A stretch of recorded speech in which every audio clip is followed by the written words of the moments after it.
If you are trying to remove any object from your photos background in iPhone, this tutorial river will show you how you can do it.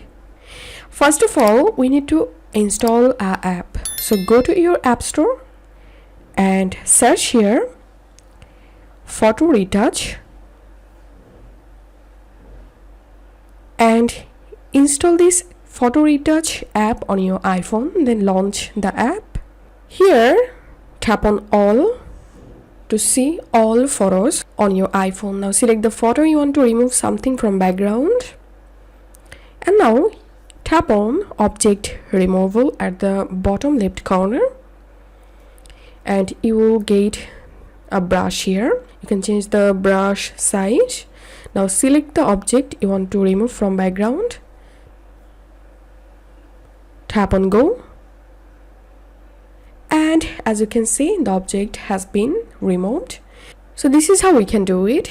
If you find this video helpful, don't forget to subscribe Tutorial River. See you in the next video.